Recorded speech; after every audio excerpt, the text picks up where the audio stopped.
Hi. Hello, everyone. It's so great to see so many familiar faces on this rainy night, and some unfamiliar faces, too. Thank you all for coming out. It is such a thrill to be here at the Clinton School. I just spent a delightful 45 minutes talking to a number of students at the school about politics, how they got here.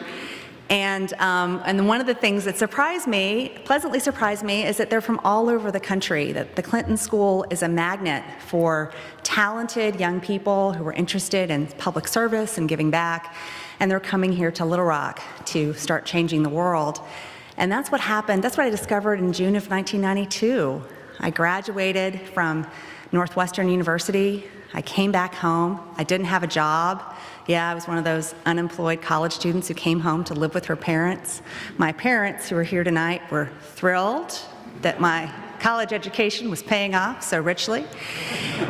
And I think that probably after about a few days of me kicking around the house whining about how college was over and what was I going to do with my life, I think my mother very gently but firmly suggested that I go do something. And so I walked down the street, I went down the other end of downtown to the Gazette building to show up and volunteer on the Clinton campaign. And I spent the first couple of days standing at a copy machine making copies. And it was all these little carbon copy forms from these small donors who had given, and I was making copies of those. It was old school campaign finance. And as I was doing that, I saw what was happening around me, which was this swirl of young people from all over the country, just like the Clinton School. The Clinton 92 campaign was this amazing magnet. It was people from Arkansas, but it was also people from Washington, D.C. and New York and all over. And they were here to be part of a common cause. They were here to help elect a president, and they hoped change the world. And so that took me on this amazing, amazing 23-year journey that I've been on, where I worked on the campaign. I was part of the administration, and then I did the kind of iconoclastic thing of deciding to get my PhD in history. There weren't a lot of historians around Washington then. Newt Gingrich was the only one I knew of, and I thought maybe there should be another one. So I went to graduate school to learn about the history of the nation that I had been working in service of, to understand power and politics and policy in historical context, not just the here and now of what I knew from working in Washington in the 90s. And then 3 years ago, it all came full circle when my colleagues at the University of Washington asked me to give a lecture series on the eve of the 2012 election, talking about past presidential elections. And my chair of my department said, and you should talk about 1992. I'm sure you have all sorts of stories. And I said, well, I don't know if I have the juicy insider gossip that you're desiring, John, but I'd be happy to do it.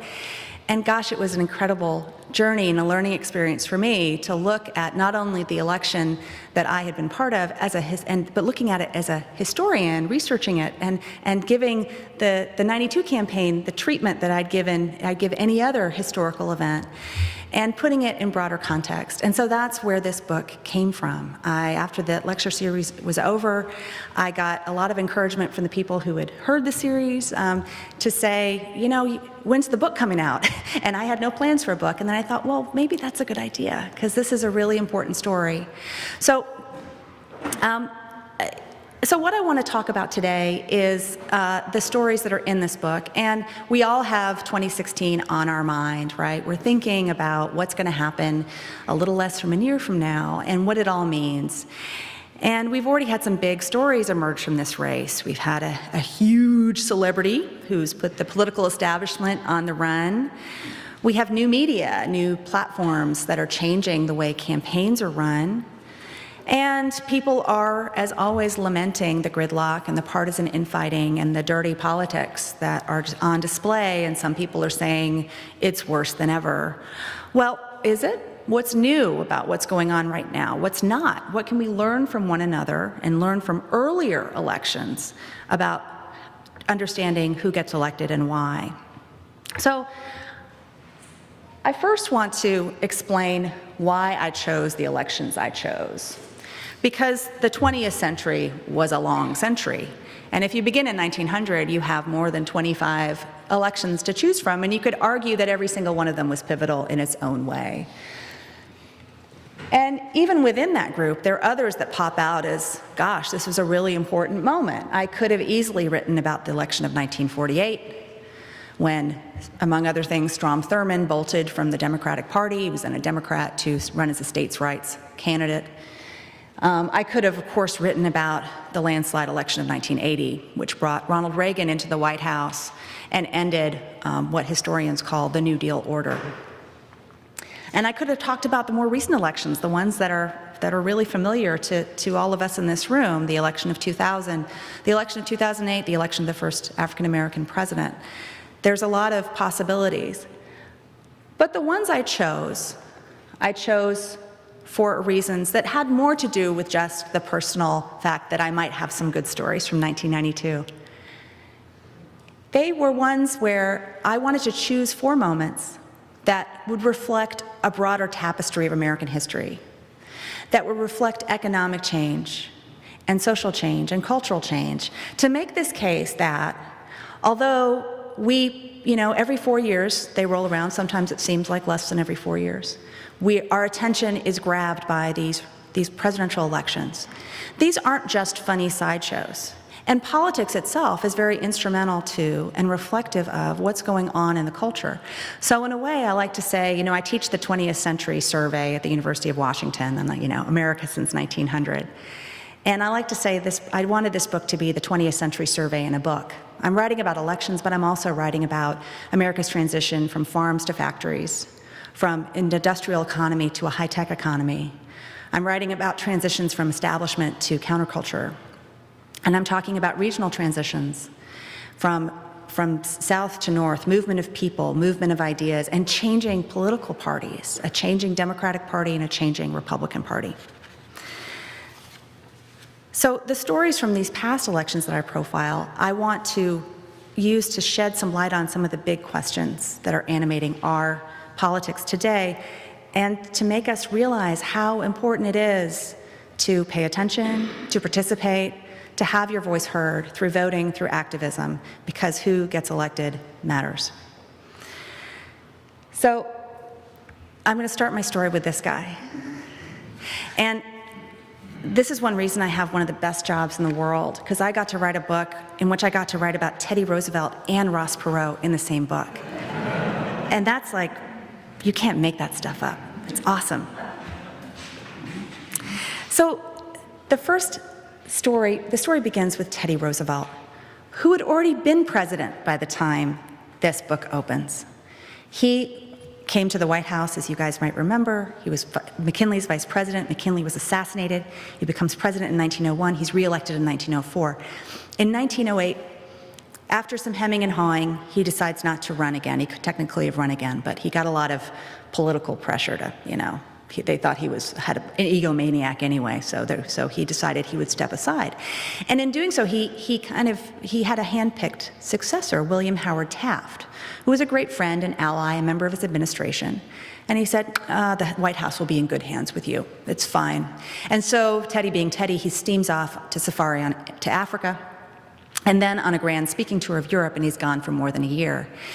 And when he comes back, in June of 1910, his arrival makes headlines across the nation. I pull this up not only because this is from my part of the world, I live in Seattle, but just to show that an event that happened in New York City, the homecoming of Teddy Roosevelt, steaming into New York Harbor after these many months away, made headlines in Tacoma, in Washington, far, far away.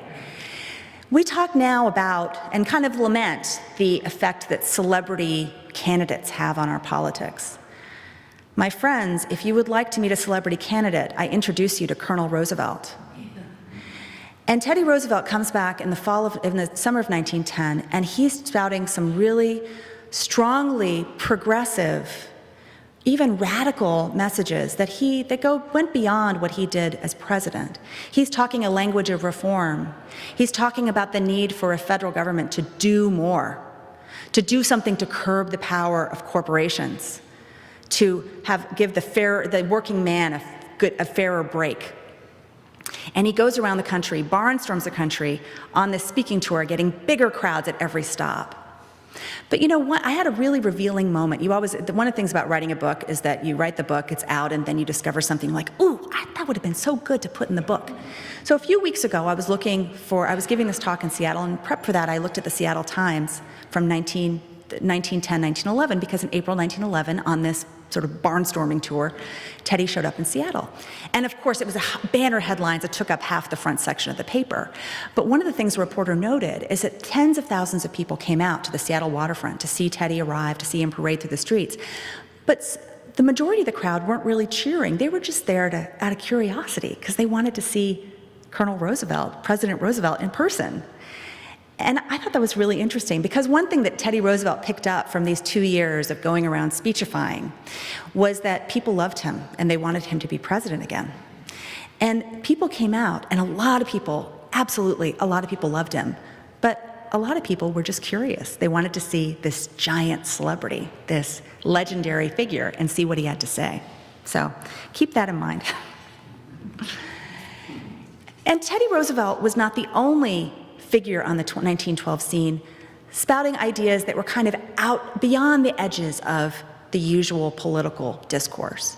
There was also a much more radical figure out there in this period, Eugene Debs, who becomes a candidate for president as the Socialist Party candidate. He was a socialist, ran as a socialist, and is again talking about the need for a fairer deal for the working man, a reallocation, redistribution of capital. So the presence of Debs is this one hint that 1912 is this moment when outsiders are getting traction. It's a moment of great change. And Teddy Roosevelt is picking up on that outsider sentiment. His message of government activism, of changing the status quo, is reaching out to people who are really, really scared about the massive changes that have happened in American society. But who is the winner in 1912? Someone we haven't even talked about. Oh, not now. I don't want to upgrade. Thank you. It's the ghost of Steve Jobs saying, I don't like what you're saying. There we go. There you are, President Wilson, you're back. So Woodrow Wilson wins, and he wins as a result of Teddy Roosevelt decides he's going to throw his hat in the ring, because of course he did. He runs for the Republican nomination against his old friend Taft, who didn't know what hit him. Taft wins the Republican nomination because he works the party machinery very, very effectively, wins at the convention, and Roosevelt bolts after promising that he wouldn't. Take note. He runs as a third-party candidate, and he effectively splits Taft's vote in half and wins some states on his own. He wins state of Washington, state of California, but the electoral balance goes to Woodrow Wilson. So the lesson here is third parties may not win, but they can be the spoilers who throw it one way or the other. So the next step in our journey is to another progressive, Herbert Hoover. And this is someone that I also delighted writing about, because here is someone, when I ask my students at University of Washington or elsewhere, what do you think of when you think of Herbert Hoover? I'm like, bad president, Hoovervilles. And that's kind of it, right? In the list of best presidents of the 20th century, he doesn't rank very high. But that reputation erases this extraordinary career and life story this guy had before 1932. He was an orphan from Oregon. There were very few self-made men in American history. He is one of them. He goes to Stanford in the first class of 1891, tuition-free, mind you, parents who are sending their children to college. Didn't cost anything in 1891. And then by the time he's 40, he's a millionaire. He becomes a mining engineer. World War I, he's hired by Woodrow Wilson to run the U.S. Food Administration, this massive, massive logistical operation, getting food to people in war-torn nations, managing the entire U.S. food supply. He was so famous, his name became a verb. Housewives would talk about Hooverizing to save food. And he was so admired. He becomes Commerce Secretary and then becomes president in 1928. And he has this reputation as being the great engineer, the great manager, a guy who can fix it. And then things change. His rival in 1932 is another guy who was an unlikely, there we go, no. You'll get him back. An unlikely national figure. There we go. No, he doesn't like me, We may need some more love. So let me talk about, what do you think, he doesn't like Roosevelt. There, no? What am I doing? Am I doing something wrong? Goody. Any ideas? There we go.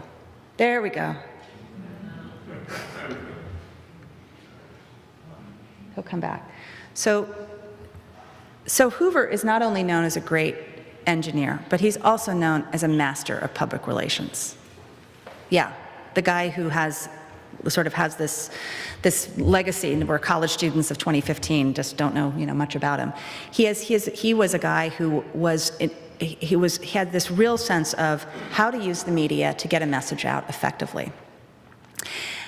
And the challenge that he had in 1932 was that not only had he had now presided over an economy that was something that he had not managed to engineer the United States out of, but his rival was also someone with a very acute sense of projecting a public image, who understood PR like a master.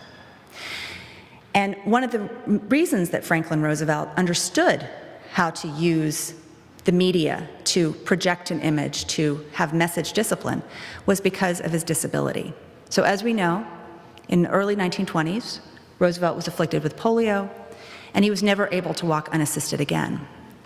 But as he emerged back into public life, he went to great lengths to project an image of strength and vitality, because there were all these questions swirling about his health. Is this man fit enough to be governor? Is this man fit enough to be president? These were very, very relevant questions. And Roosevelt would, we've all seen the photographs of Roosevelt, of him leaning against the podium, leaning forward. Well, of course, he's leaning on the podium for support and strength. Roosevelt was always photographed in a car, sitting down. If he was standing up, he was either leaning on something and holding up his entire body weight with his arms, or he was on the arm of another person, usually his son James. And in the photograph that will magically reappear at some point, which I think is a beautiful photo, is one that I really wanted to have in the book, and the rights didn't come through quite in time. But he looks like he's standing straight up, just using one cane in front of him. Strong man. But if you look very carefully at the back of the picture, you can see he has another cane strategically hidden behind his leg, and he's holding himself up with all of his strength to give this image of being unassisted. So, and we will get him back. There he is. Oh, he's almost there. So you get the. We'll get off the bugaboo Roosevelt slide. You all can come. Afterwards, I can show you pictures. So at this moment when projecting a message of reassurance, of help to the American people was so critical, because the economy that Hoover had been so effective at managing when things were going right was going wrong and wronger and wronger. Incidentally, this photograph, which is in the book, I particularly like it because these men are lining up in Chicago outside a soup kitchen run by Al Capone. So this is a moment when the traditional answers no longer work. Herbert Hoover was a master of figuring out how to make things work when things weren't going completely sideways. But when the Great Depression became so great, for multiple reasons, not just the stock crash of 1929, that was one of the mistakes Hoover made, that there was no way that Hoover realized far too late that the old solutions were not going to work, that the old fixes wouldn't be the answer. And by that time, Roosevelt had taken charge of the message quite masterfully. And while Hoover gave White House press conferences, getting more and more defensive as reporters lobbed him tough questions, Roosevelt went on a whistle-stops tour on the Roosevelt Special through America. Again, notice what he's leaning on, never unassisted, but coming to the people. And one of the sort of surprising things I learned in the course of writing this book was in reading all the things that Roosevelt said during 1932, reading all his speeches, how substance-free it was. So we think of Roosevelt as, the architect for the New Deal. He's an ultimate policy wonk, right? This guy's, and even his fireside chats as president were pretty dense stuff. But on the stump, he's not giving specifics. He's saying, we're going to do something bold. It's time for bold solutions. I'm here representing hope and change. And that worked. So another thing that we learn when we look at these elections over a long span, and why I wanted to look at many different elections rather than just look at one or two in depth, is what it shows us that even in the moments when we think the U.S. is having a liberal moment or a conservative moment, that the other side of the political spectrum is alive and well and growing. And one of the things that happens after 1932, Hoover loses, but he doesn't go away. He goes back to Stanford University, where his home was, and he becomes a fierce and vocal critic of Roosevelt's New Deal. He becomes a key person at the core of a new conservative coalition that is arguing for a different vision of government, a smaller government, a more business-friendly government, one that respects individual freedoms and rights, that doesn't intervene so much in the workings of American life. And by 1964, that conservative movement, both from the top down and from the grassroots, had become strong enough that Barry Goldwater, a conservative senator from Arizona, was nominated as the Republicans' nominee for president. Now, we may remember that didn't work out for Barry Goldwater or the Republican Party, and in fact, it was a giant landslide defeat. And out of that defeat, the Democrats, there were two conclusions. On the Democratic side, see? Those wingnut conservatives don't go anywhere. It's a liberal moment. We've got a mandate. Let's do it. On the Republican side, these wingnut conservatives aren't going to get the Republicans anywhere. We need Nelson Rockefeller and people like him. We need moderates. Wrong on both counts. Yes, Johnson had a mandate for a while. He was a pretty savvy political operator. He knew that there's no such thing as a true mandate in Washington. Whenever any politician says, I have a mandate, you know it's not going to work out the way they think.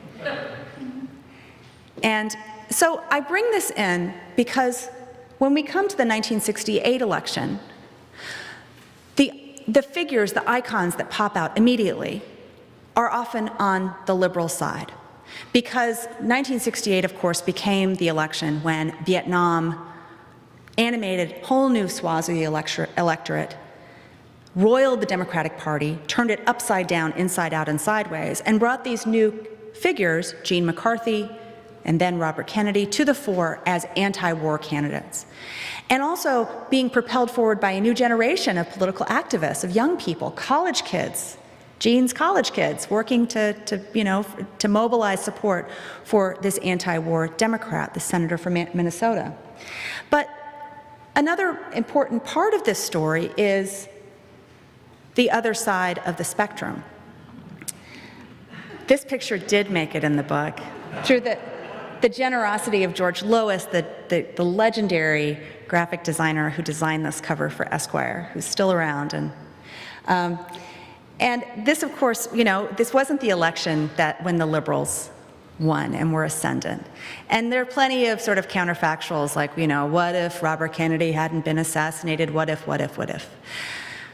But what's undeniable is that even at this liberal moment, and a very liberal moment for American politics, the center was several steps further to the left than it is today.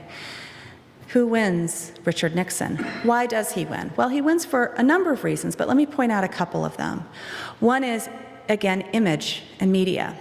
So if radio was the definitive media of the 1932 election, then television was, network television was, for 1968.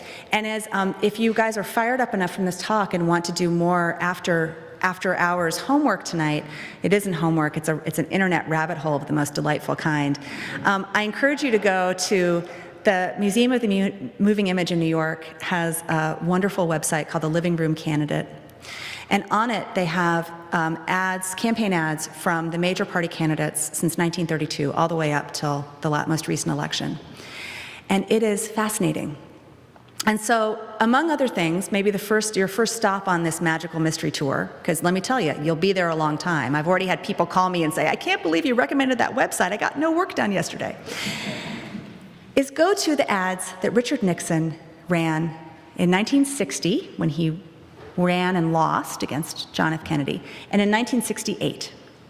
In 1960, it's black and white. Nixon is the star of the ads. They're very, very boring. They're very typical of some of the early campaign ads.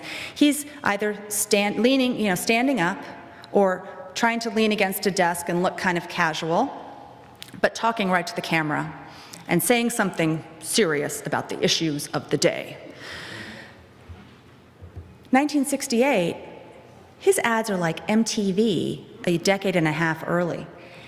They're Technicolor. There's jangly music. There are quick cuts of different clips of video. No Nixon appears, only his voice, saying something serious, saying something compelling, but not sounding quite so stern. And Nixon's campaign, which was engineered by Madison Avenue ad executives, created this entirely new image for a candidate who was seen as a goner, right? He'd lost many times. But the other thing that factors into Nixon's victory is who else was running for the Democratic nomination. And in this story, George Wallace really functioned as a third-party candidate, even though he was not running as such. He was speaking speaking to the conservative Democrats of the South, but now speaking to a national Democratic audience of men and women who had voted for Franklin Roosevelt, who were part of the New Deal coalition, the white working class, white ethnics, as well as white Southerners, saying, but he wasn't talking the language of segregation like he had in Alabama a few years before as governor, or as Strom Thurmond had in 1948. He was talking about the same things in a different way. He was talking about individual freedom. He was talking about the need to be free from big government intrusion, government that had, among other things, brought integration to the South. He was talking about low taxes. He was talking about these pointy-head intellectuals who kept on telling you what to do. And it was a very resonant message. And the Nixon campaign picked up on that and carefully incorporated some of that. And it has been, and if you read some of the text of what George Wallace was saying in 1968, a lot of it's outrageous. A lot of it's kind of familiar. And it's rhetoric and words that have become keywords for politicians of both parties since then in recapturing this vote that was lost in the post-civil rights South. So after 1968, oh no, they really don't want Shirley Chisholm delegates on here. After 1968, both the Democratic Party and the Republican Party transform. And this is one reason I didn't write about 1980, because I argue that 1968, you kind of see the writing on the wall for 1980, that you see the makings of red state and blue state America in 1968. In the 1970s, the Democratic Party became a much bigger tent, but it also became a much more argumentative tent. It was a tent that contained African Americans and women and other racial minorities and sexual minorities and, no? Yes? No? There we go. Ah, it really doesn't like me. All right. Well, we'll see how it rolls. But it also contained these remnants of the George Wallace supporters. So this photograph that's elusively blinking is a picture from the 1972 convention that I think sums up the Democrats' dilemma. You have Wallace supporters in the background shouting in support of George Wallace, and in the front you have a dashiki-clad African-American delegate supporting Shirley Chisholm, who was running as a Democratic candidate for president. during that year. So you have this fracturing of the Democratic Party, and in that fracture, the Republican Party starts making inroads into the South. And so by 1980, you have Ronald Reagan campaign against Columbia, South Carolina, in territory that was never Republican territory before. And the turn has happened. This national, and then winning nationally becomes, the South since the age of Roosevelt, and even before, had been critical for winning presidential elections, and the Democrats had lost control of that national narrative. So this brings us to more familiar territory, to 1992. And again, another reason I didn't write about 1980, because in 1992, I argue, you see the Reagan Revolution's long tail. You see the effect of the Reagan years and this conservative shift, both not only in the major parties, but in the electorate, playing itself out on both sides of the aisle. So the thing about, and I think one of the lessons of 92, it reminds us here, almost a year before the election day, is it's always too soon to tell. So if we dialed back to, dial back to 1990, George Bush, H.W. Bush, was riding high. The Gulf War had ended. It was seen as a victory. It was understood to be a great triumph. And the economy was humming along. And because of that, as you all might recall, none of the logical thank you, Nikolai. Yay, Nikolai. Thank you. None of the candidates you would have expected, the big-time Democrats, wanted to go anywhere near the 92 race. So you end up in 92, and by the time the economy goes sideways, it's kind of too late for some people to get in. So in 92, you kind of end up with these people it wasn't quite their turn yet, right? And what's so striking about this picture, Jerry Brown, who then, is now once again governor of California, Paul Tsongas, Bob Kerrey, Tom Harkin, and then, of course, Governor Clinton, is how young they all are. I just turned 45 yesterday. They're all my age, and that's just astounding. And so you have these young guys, and they're not only distinguished by their youth, but they're also distinguished by their politics and where they're coming from. They're from suburbs. They're from the Sun Belt. They don't have fealty to big labor and the old parts of the New Deal coalition, not as much as some of the older generation of politicians. They are speaking a new language that is much more inflected by the conservative language that's been circulating around since the 60s, about lower taxes, about freer markets, about less regulation, about empowerment, about individual empowerment, and how Americans can be, how the government can help people, give them a hand up, not a handout, as was said by the Clinton campaign. But the 1992 election was also not only determined by the fact that you had this relatively unknown field of Democrats, but also the presence of another third-party spoiler. And this, again, is where we come full circle to this story about third-party candidates who may not win, but they have a decisive effect. And Ross Perot is a really interesting figure for a number of reasons. And one of them is he shows the power of the new media in 1992, cable television. Because Ross Perot came to political prominence as a possible candidate, and then not a candidate, and then a candidate again, on the Larry King Show on CNN. And CNN is a major character in my book because the network played such a big role in the election, not only in giving Ross Perot a platform, but also in creating this 24/7 news cycle that Clinton advisor Mandy Grunwald called the beast. You had to feed the beast. You had to give it news all the time. When you have 24 hours to fill, everything's news.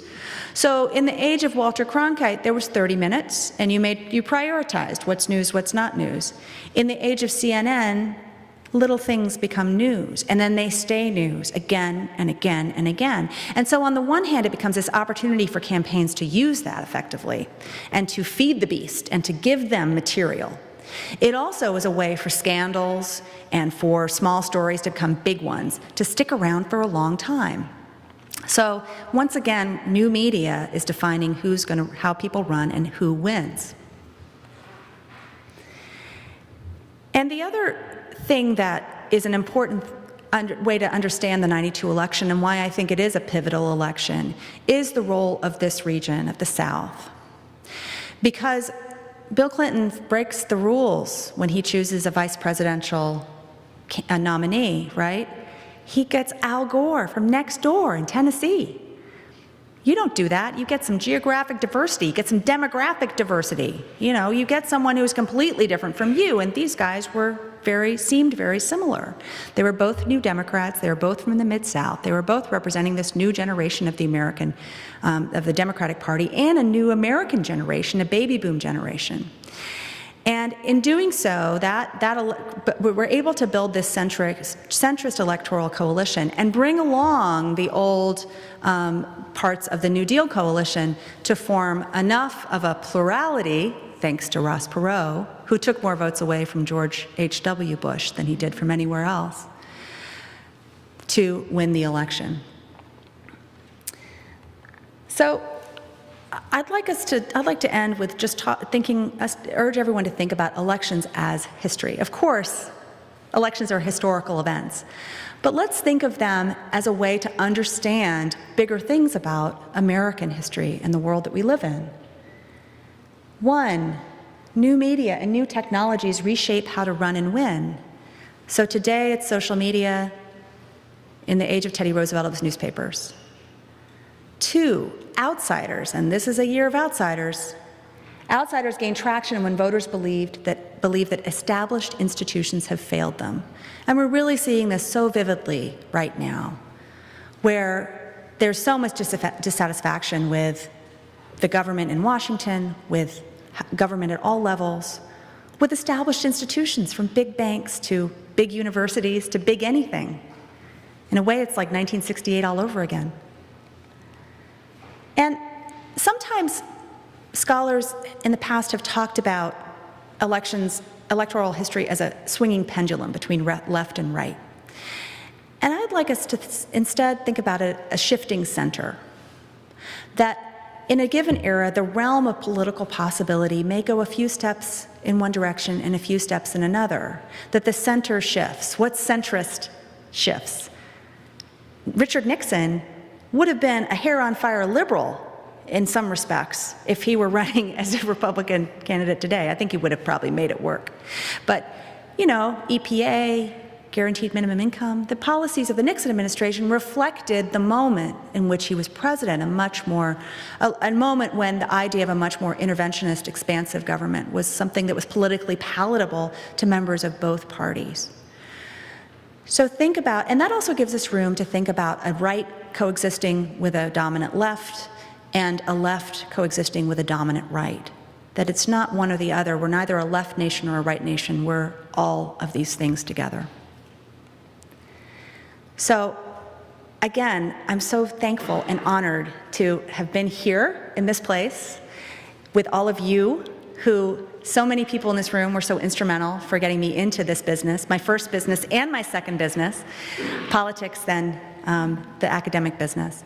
And I would love to stick around and take questions if we have time. Let's thank Margaret.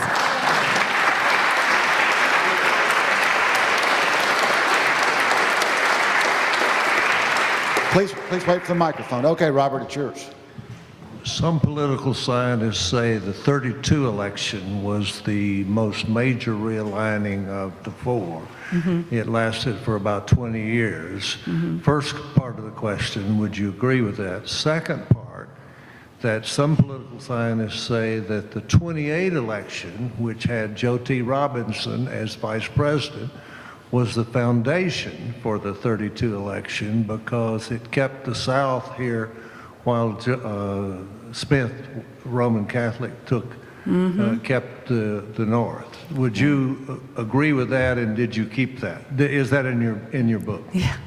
Joe T. Robinson did not make it in my book. I'm sorry. I tried to sprinkle as many Arkansans as I could in there, and then I thought, people are going to think I'm up to something. So that's a great question. And the idea of realigning elections and pivotal elections is something that is really well developed in the political science literature, and there are a lot of theories about that. And I do think that it's actually very helpful as a way of ordering a really disorderly story and there's truth to it. One of the things that you do see after 1932 is, and what makes it, where realignment makes sense is that not only does this New Deal order stick when a Democrat's in charge, but it also continues and even expands when a Republican, Dwight Eisenhower, is in charge, and that it becomes something that is more of a means of governance rather than a partisan platform. And 1928 is really interesting, and one of Al Smith, a New York Catholic with a honking Brooklyn accent, is a national candidate. That was a tough. That was where Hoover's artfulness on radio really played well. He didn't have that identifiably ethnic accent. But it was also an election when so many different issues were in play, right? I mean, one of the things that, of course, that animated 1928 and that so many people thought was going to be the decisive issue in 1932 was prohibition, and whether you're wet or you're dry. And that was the litmus test. That was the social issue litmus test of that period. Was a politician wet or dry? And of course, it had regional divisions as well. And it just goes to show, at the end of the day, it didn't swing the election one way or the other. Yeah. Yes, question right here. I hear often people say, where does the moderate voter go? And if the answer is more than two divisive parties, those candidates seem to be far left or far right. How do you feel we'll solve that for the moderate voter? Yeah. Well, sometimes the moderate voter goes away and doesn't vote. That happens a lot. You have declining participation, but to put that in broader context, participation, turnout has been declining since kind of the end of the political machines of the 19th century. Those really got people to get out the vote. If you're going to get a Thanksgiving turkey in exchange for your vote, you come out. I think that that moderate voters. I will say there is such an animal as a moderate voter. It's the independent voter. When you dig deep enough, they may be an affiliate inclined to one party or the other, and maybe they've been disenchanted by what that party has done oftentimes. But that has been, it'll be interesting to see in this cycle where, the extremes have gotten the most heat and light, where it ends up. Of course, over the course of the primaries, things, once you have nominees, everything kind of moves to the center. So I would say, there's, the challenge is that now we have a media environment that not only includes the 24/7 beast of cable news, but also a proliferation of outlets where everyone can get their tailored news to sort of tells them what they already think. You get reinforcement of your ideas, and that makes it harder and harder for moderate voices to be interesting. It's hard to say, well, on the one hand, this is a good idea, and the other, both of the parties have good ideas, and I was like, no, I want to. So it's I think it's been more, but it's never been. I wouldn't say there was ever a golden age for being a moderate voter. I think there's always been extremes on either side, and they've been conditioned by circumstances and media availability and kind of who runs and who wins. That's your question right here. Regarding these 4 elections, which one of them do you find had the most political divergence in ideology? Great question. Because, and part of what makes it a great question is sometimes the answer is there's less divergence than you think. The biggest divergence in ideology probably would be 1932. But interestingly enough, Hoover and Roosevelt kind of first of all, they started out on the same team, so to speak. So they knew each other during they were both Wilson administration appointees during the war. They knew one another socially. They were both progressives. They were both kind of heirs of Teddy Roosevelt-style progressivism. And at that time, Hoover had not declared for one party or the other. He was sort of this nonpartisan If anything, people assumed he was a Democrat because he was working for Wilson. And they had very similar ideas. And those changed as the men changed and the circumstances changed. Roosevelt undoubtedly was changed by polio. Some people would like to think it made him a more generous and compassionate person. I think it made him understand the need for a web of interconnected help, that some people do need help. You can't do it alone. It also made him, in a way, more cold-hearted and kind of so determined to convince everyone that he was not an invalid, that he sometimes was not as kind to those around him as he could have been. But he also, the experience, I think, of being governor of New York between 1928 and 1932, clearly you see and I'm not, there are people who've written books and books and books on FDR, so I am not the most expert on Roosevelt, but I could see what I read of his readings and writings and what he was saying, that he's coming around to this idea that the government needs to do more. And he starts probably being more of a Hooverite, not quite laissez-faire, but there's still some divergence there. But he starts saying we need a relief program because this unemployment problem is not going away. So he implements some programs in New York State that are, in a way, proto-New Deal programs that he will implement, his administration implements at a national level. So, but it's funny because when you really dig down, there's a lot of heat and light on the campaign trail and a great deal of difference. And probably as we get closer to the present day, the differences do become more stark, in part because of social issues that are these litmus test issues like abortion, that you have to be one way or the other, and that's a big gap, and people can be single issue voters on certain issues, so that makes a difference. But it is extraordinary how sometimes people you think were very different actually are more similar than you would expect. Yes, sir. Question right back here. Wait for the microphone, please. Until 1924, the Republican Party had a progressive wing. And I was wondering, in the 160 year of the Republican Party, would that year define basically two different parties, pre-1924 and post-1924, where they're only the same in name only? Yeah, so yes, because the progressivism came out of republicanism, and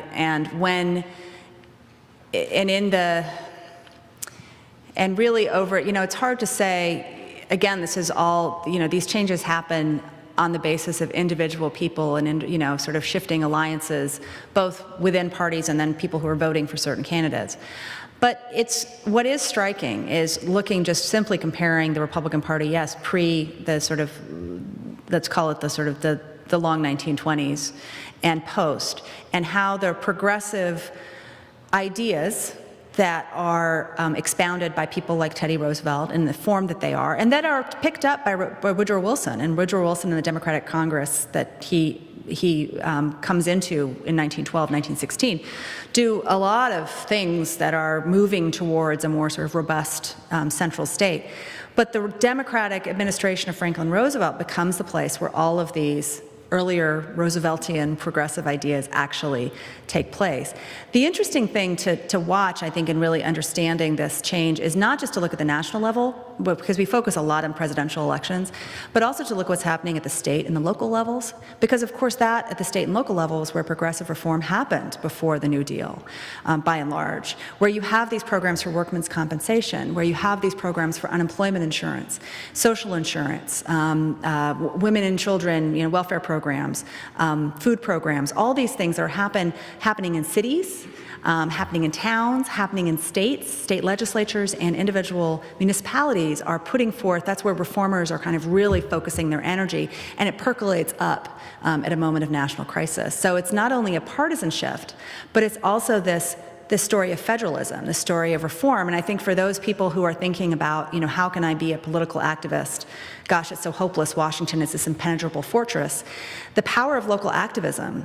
History shows that change made locally, acting locally, can have national and global implications. It does take time, but it is possible. Do you have a question?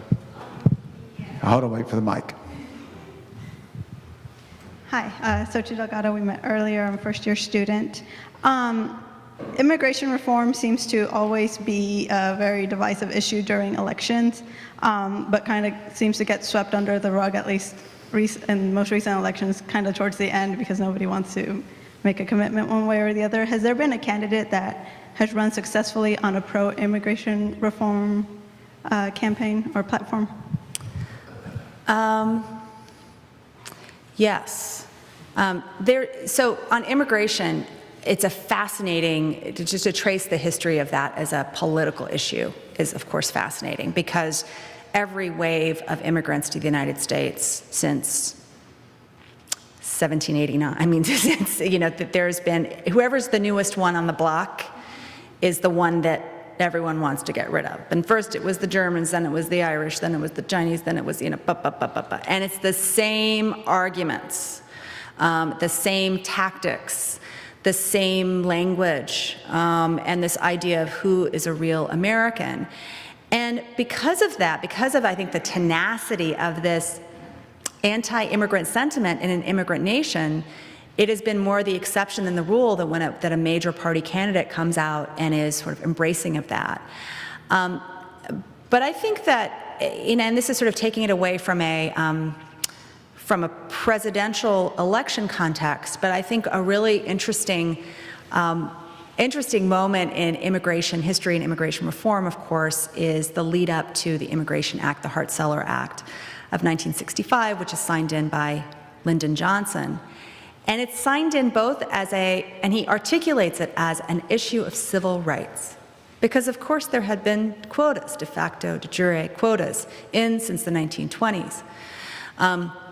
And also was the kind of the political tactics and the backroom story behind it was this belief that among many who were proponents of the legislation, and also those who kind of grudgingly went along with it, that it actually wouldn't have much of a material difference, that it wouldn't have much of an impact on who came in, because there wasn't really demand. It was more a kind of symbolic, it was something that the United States ought to do. It was a nation open to all. This is, he signs this is Ellis Island, we're open to you.